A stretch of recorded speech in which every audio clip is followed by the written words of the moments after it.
अस्पताल वालों, मरीजों और उनके तीमारदारों, हमारी तो बात सुनो।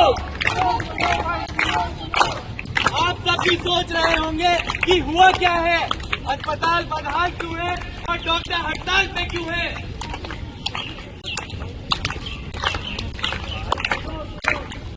सुनो भाई, सुनो।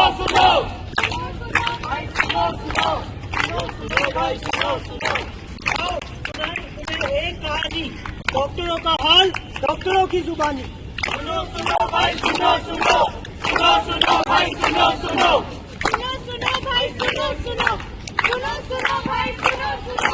10वीं में प्रथम श्रेणी से पास होने के बाद गुड़िया अपने पिताजी के पास बड़े ही उत्तेजित होकर जाती है कि उसको आगे जिंदगी में क्या करना है। तो चलिए देखते हैं गुड़िया की कहानी।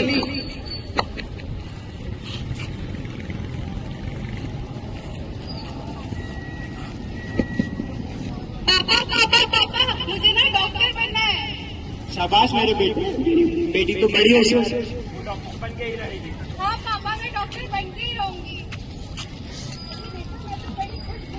डॉक्टर बनने वाली हूँ। हाँ मम्मी, मैं डॉक्टर बनूंगी, लेकिन एक बात ध्यान रखना कि मुझे पैसे कमाने से ज्यादा लोगों की रक्षा करना है। हाँ मम्मी, मैं लोगों की सेवा करूंगी।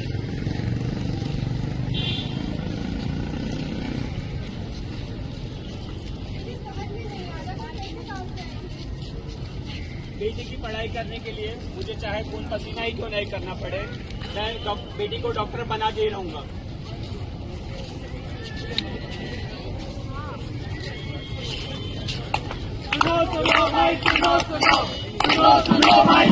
सुनो।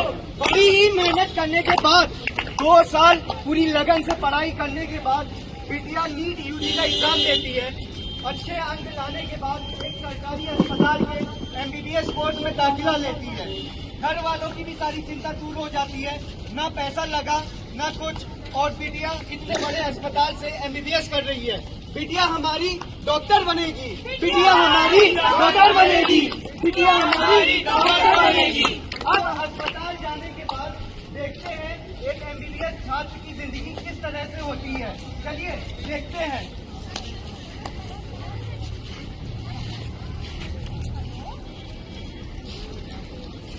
हेलो, हाँ मम्मी बोलो। अरे बेटी कैसे है? मैं बढ़िया हूँ मम्मी, आप कैसे हो? तूने खाना खाया कि नहीं? मम्मी मैं भी क्लास के लिए लेट हो रही हूँ, आपसे बाद में बात करती हूँ। अरे बेटा खाना मम्मी बाद में खा लूंगी, अभी देर हो रही है। बाय।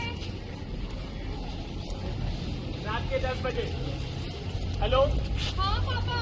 बेटा, 10 बज रहे, खाना खा लिया तुमने? पापा कल मेरी एग्जाम है, बहुत सारी पढ़ाई करनी है। पढ़ाई खाने का तो ध्यान रखना पड़ेगा ना बेटा। पापा खाना वाना खा लूंगी ना, अरे बेटा सुनो तो सही। अभी मैं रख रही हूँ पापा, please. Bye bye bye bye. ध्यान तो दिया करो बेटा, बाय। कैसी अपना पढ़ाई का ध्यान ही नहीं रखती है। हेलो बेटा, कल दिवाली है, कल तो आ रही हो ना? नहीं, अभी इस बार भी नहीं आ पाऊंगी मैं घर, नहीं है। बेटा ना होली ना दिवाली कभी नहीं आती हो, अब मैं एक साल डॉक्टर हो गया। अब मैं डॉक्टर बन के ही घर आऊंगी। चलो बेटा ध्यान रखो, भगवान गए कभी। इस तरह 5.5 साल की मेहनत के बाद गुड़िया डॉक्टर बनी, और इसके बाद उसका संघर्ष यही खत्म नहीं हुआ। 2 साल की फिर पढ़ाई करने के बाद उसने कोलकाता के आरजीकर मेडिकल हॉस्पिटल में स्पेशलिस्ट डॉक्टर का कोर्स चुना, और वहाँ पे 3 साल पढ़ाई करने के लिए फिर से गई। बिटिया हमारी डॉक्टर बन गई, बिटिया हमारी डॉक्टर बन गई। चलिए देखते हैं आरजीकर मेडिकल अस्पताल में एक जूनियर रेजिडेंट की जिंदगी किस तरह से है। हेलो हाँ पापा। बेटा, 12 बजे, कहाँ पर हो? पापा अभी तो अस्पताल में ही हूँ। खाना खा लिया तुमने? खाना पापा अभी थोड़ी देर में खाती हूँ, मरीज देख रही थी। जब देखो जब हॉस्पिटल में ही रहती हो, दिन भर करती क्या हो? घर वालों से बात करने का समय ही नहीं है तुम्हारे पास। पापा घर वालों से बात में सुबह इतनी जल्दी आ जाती हूँ अस्पताल, फिर मुझे ओपीडी के मरीज देखने होते हैं। मरीज देखने के बाद पापा बहुत सारे मरीज भर्ती होते हैं। भर्ती होने के बाद उनमें से कुछ मरीजों का ऑपरेशन होता है, फिर मुझे उनका काम करना होता है। और साथ में पापा इमरजेंसी भी तो आती है ना, तो मैं बात करूं? बेटा अकेले डॉक्टर थोड़ी ना हो तुम अस्पताल में। पापा यहाँ पे सब लोग इतना ही काम करते हैं, मैं अकेले काम नहीं कर रही हूँ इतना। खुद का ध्यान रखना भी तो जरूरी है। पापा सब है यहाँ पे, सब लोग ऐसी जिंदगी जीते हैं, सब मेरा ध्यान रख रहे हैं और मैं भी रख रही हूँ। आप टेंशन मत लो, आप बस अपना ध्यान दो, हम कल को बात करते हैं। पापा बाय। बेटा अस्पताल में अपना ध्यान रखना, ठीक है? खाना खा लेना ठीक से। सब है यहाँ पे, सब अच्छा है, आप टेंशन मत लो, बाय। तो ये था गुड़िया जो है अभी अपनी नाइट ड्यूटी कर रही है। इसके बाद देखते हैं क्या हुआ उसके साथ नाइट ड्यूटी के बाद।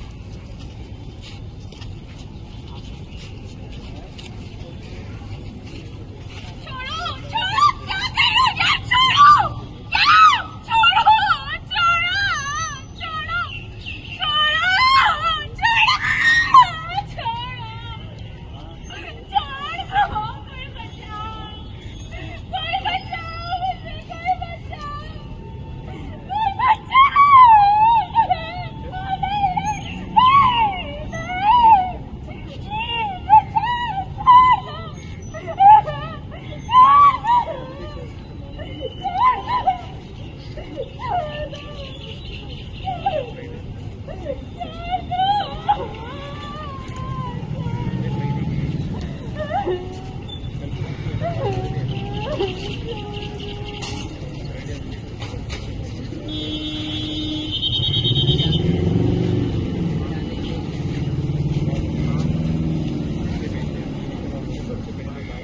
हैरान ना हो, ये कोई काल्पनिक कहानी नहीं है, ये हमारे किसी के द्वारा हुई एक सच्ची कहानी है। 9 अगस्त सुबह 3 से 6 बजे के बीच में RJ Akhtar medical college Kolkata में हुई दिल दहलाने वाली वारदात।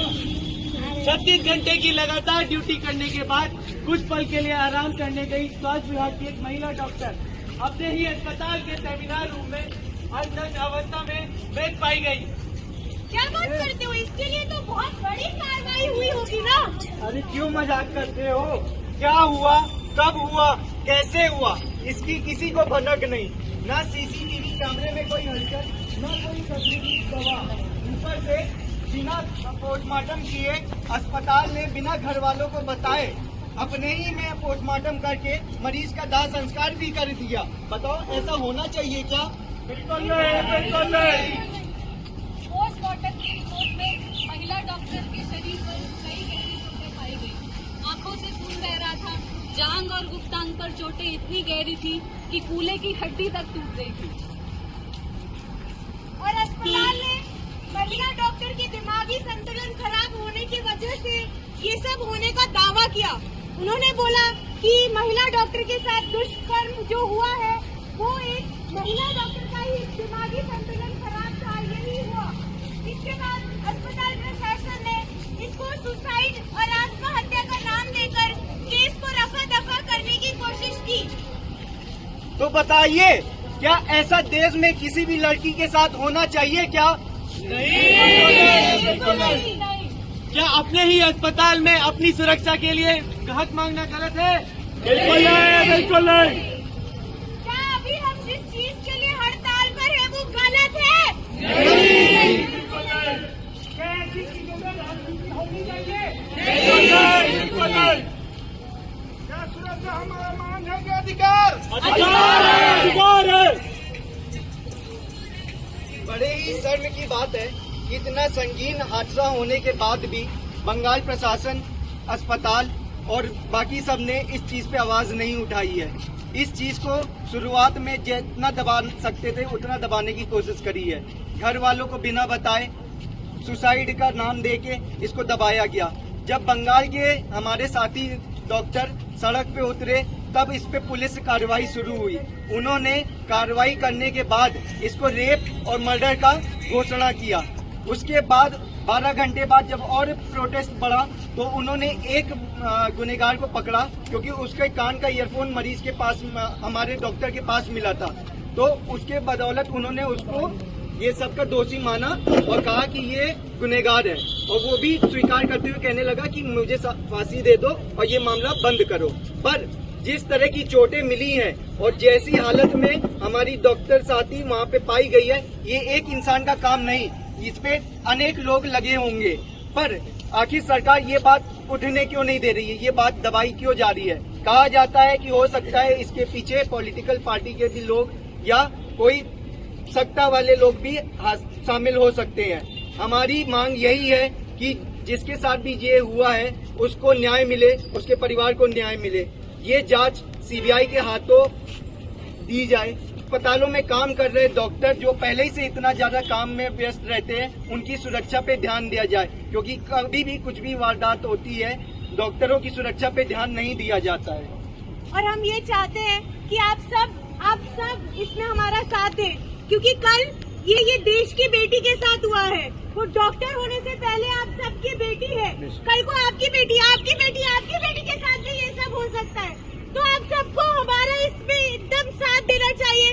और ये जो कल एक महिला डॉक्टर के साथ हुआ है, वो कल आपकी भी बेटी, आपकी भी बहन, आपकी भी वाइफ के साथ हो सकता है। तो इसमें हम सबका साथ दीजिए और जैसे कि गुनहगारों को सजा मिले, सबके लिए हमारी कोशिशों में अपना भी एक कंट्रीब्यूशन जरूर करिए। मैं आप सब लोगों से पूछता हूँ, क्या इस लड़ाई में आप सब हमारे साथ हैं? आवाज तेज, आप हमारे साथ हैं? ऐसा देश में किसी भी लड़की के साथ हुआ होता तो शायद हम आज सड़कों पे होते, पर आज एक डॉक्टर के साथ हुआ है। तो ऐसा क्यों है कि केवल डॉक्टर सड़क पे है, या इसके लिए डॉक्टर ही आवाज उठा रहे हैं?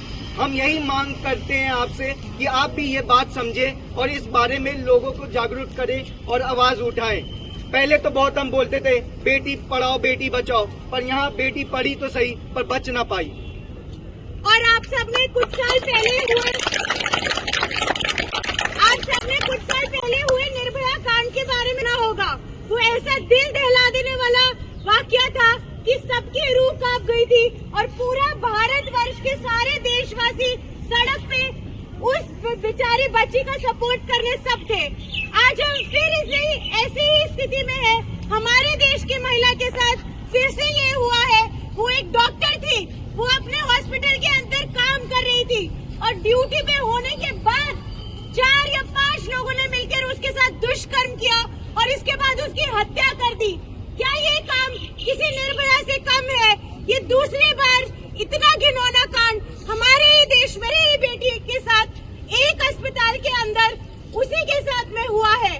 वो भी है, इसीलिए हम सब इस पूरी स्थिति को सपोर्ट करने के लिए हड़ताल पे रहे और हम आप ही का सपोर्ट इस सब चीज में चाहते हैं कि आप भी हमारे साथ इस पूरे वाकये को सपोर्ट करें और अपना पूरा समर्थन हमारे साथ दें। जय भारत।